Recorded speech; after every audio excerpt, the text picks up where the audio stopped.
خداوند کے زندہ پاک کلام میں سے گنتی کی کتاب اس کا 30 باب منتوں کے قوانین۔ اور موسیٰ نے بنی اسرائیل کے قبیلوں کے سرداروں سے کہا کہ جس بات کا خداوند نے حکم دیا ہے وہ یہ ہے کہ جب کوئی مرد خداوند کی منت مانے یا قسم کھا کر اپنے اوپر کوئی خاص فرض ٹھہرائے تو وہ اپنے عہد کو نہ توڑے، بلکہ جو کچھ اس کے منہ سے نکلا ہے اسے پورا کرے۔ اور اگر کوئی عورت خداوند کی منت مانے اور اپنی نوجوانی کے دنوں میں اپنے باپ کے گھر ہوتے ہوئے اپنے اوپر کوئی فرض ٹھہرائے اور اس کا باپ اس کی منت اور اس کے فرض کا حال جو اس نے اپنے اوپر ٹھہرایا ہے سن کر چپ ہو رہے، تو وہ سب منتیں اور سب فرض جو اس عورت نے اپنے اوپر ٹھہرائے ہیں قائم رہیں گے۔ لیکن اگر اس کا باپ جس دن یہ سنے اسی دن اسے منع کرے تو اس کی کوئی منت یا کوئی فرض جو اس نے اپنے اوپر ٹھہرایا ہے قائم نہیں رہے گا، اور خداوند اس عورت کو معذور رکھے گا کیونکہ اس کے باپ نے اسے اجازت نہیں دی۔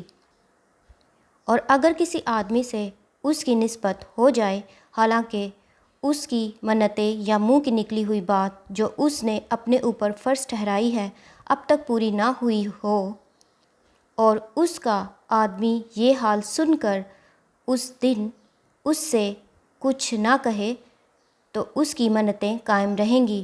اور جو باتیں اس نے اپنے اوپر فرض ٹھہرائی ہیں وہ بھی قائم رہیں گی۔ لیکن اگر اس کا آدمی جس دن یہ سب سنے اسی دن اسے منع کرے تو اس نے گویا اس عورت کی منت کو اور اس کے منہ کی نکلی ہوئی بات کو جو اس نے اپنے اوپر فرض ٹھہرائی تھی توڑ دیا، اور خداوند اس عورت کو معذور رکھے گا۔ پر بیوہ اور مطلقہ کی منتیں اور فرض ٹھہرائی ہوئی باتیں قائم رہیں گی۔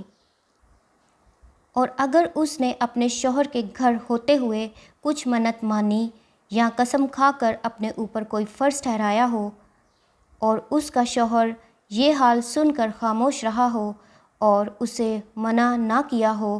تو اس کی منتیں اور سب فرض جو اس نے اپنے اوپر ٹھہرائے قائم رہیں گے۔ پر اگر اس کے شوہر نے جس دن یہ سب سنا اسی دن اسے باطل ٹھہرایا ہو، تو جو کچھ اس عورت کے منہ سے اس کی منتوں اور ٹھہرائے ہوئے فرض کے بارے میں نکلا ہے وہ قائم نہیں رہے گا، اس کے شوہر نے ان کو توڑ ڈالا ہے، اور خداوند اس عورت کو معذور رکھے گا۔ اس کی ہر منت کو اور اپنی جان کو دکھ دینے کی ہر قسم کو اس کا شوہر چاہے تو قائم رکھے یا اگر چاہے تو باطل ٹھہرائے۔ پر اگر اس کا شوہر روز بروز خاموش ہی رہے تو وہ گویا اس کی سب منتوں اور ٹھہرائے ہوئے فرضوں کو قائم کر دیتا ہے۔ اس نے ان کو قائم یوں کیا کہ جس دن سے سب سنا وہ خاموش ہی رہا، پر اگر وہ ان کو سن کر بعد میں ان کو باطل ٹھہرائے تو وہ اس عورت کا گناہ اٹھائے گا۔ شوہر اور بیوی کے درمیان اور باپ بیٹی کے درمیان جب بیٹی نوجوانی کے ایام میں باپ کے گھر ہو، انہی آئین کا حکم خداوند نے موسیٰ کو دیا۔